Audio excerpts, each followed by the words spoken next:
بسم الله الرحمن الرحيم. دلوقتي هنتكلم على الجلسة الرابعة في وسائل التحكم في العدوى في المنشآت الصحية. هنتكلم على الاحتياطات الصحية التنفسية وآداب السعال. معاكم دكتور محمد مصطفى، قسم تمريض صحة المجتمع، كلية التمريض، جامعة المنصورة. أهلا وسهلا بحضراتكم. إيه هي الاحتياطات الصحية التنفسية وآداب السعال عندنا؟ هنتكلم أول حاجة إيه الهدف الرئيسي من الحاجة ديت الهدف الرئيسي منها إن نمنع انتقال العدوى التنفسية، سواء كان من مريض إلى مريض آخر أو من المريض إلى أعضاء الفريق الطبي داخل أماكن تقديم الرعاية الصحية. ده الهدف الرئيسي من الاحتياطات اللازمة اتباعها للوقاية من العدوى التنفسية. زي ما احنا دلوقتي ملاحظين إن الكورونا يعتبر مرض من الأمراض اللي بتنتشر عن طريق العدوى التنفسية، ولكن عن طريق الاحتكاك المباشر.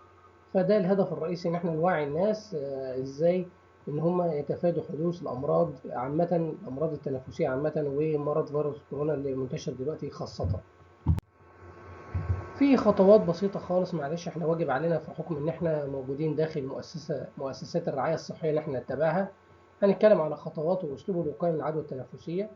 اول حاجة المفترض علينا داخل المستشفيات ان احنا نحط بوسترات تكون مرئية للمرضى وللزائرين، وكمان احنا نكون على دراية كاملة بيها، ان احنا نشوف ايه الحاجات اللي بتعرفنا ايه هي الحاجات اللي احنا نتبعها علشان خاطر نقي نفسنا ونقي الآخرين من العدوى التنفسية. يبقى نحط بوسترات موجودة عندنا في المستشفيات في أماكن ظاهرة للمرضى وللزائرين، وكمان تكون ظاهرة لأعضاء الفريق الطبي إنها كنوع من أنواع التذكير، إن هي تفكرهم دايما بإنهم ياخدوا بالهم من العدوى التنفسية اللي موجودة داخل المستشفيات وداخل المؤسسات الصحية. تاني حاجة إن أنا أشجع الناس على انها تستخدم الاسلوب الصحي للوقايه من العدوى التنفسيه. عن طريق دي شويه خطوات، معلش هنتكلم فيهم ازاي اشجعهم. هتلاقي اول خطوه عندنا انها تغطيه الانف والفم باستخدام المناديل اثناء الكحه والعطس.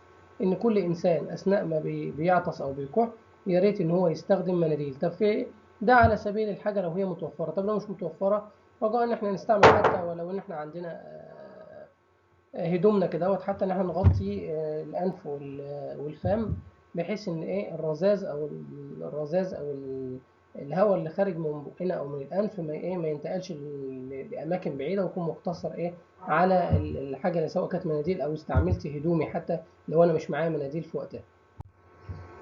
تاني حاجه استخدام غطاء الوجه اثناء الاصابه بالكحه. لو الانسان عنده اصلا كحه كعرض لمرض مستمر، مش كحه مره واحده، لا على طول، فارجو ان اللي بيكح ده ان هو يستخدم غطاء للوجه اثناء الكحه دي.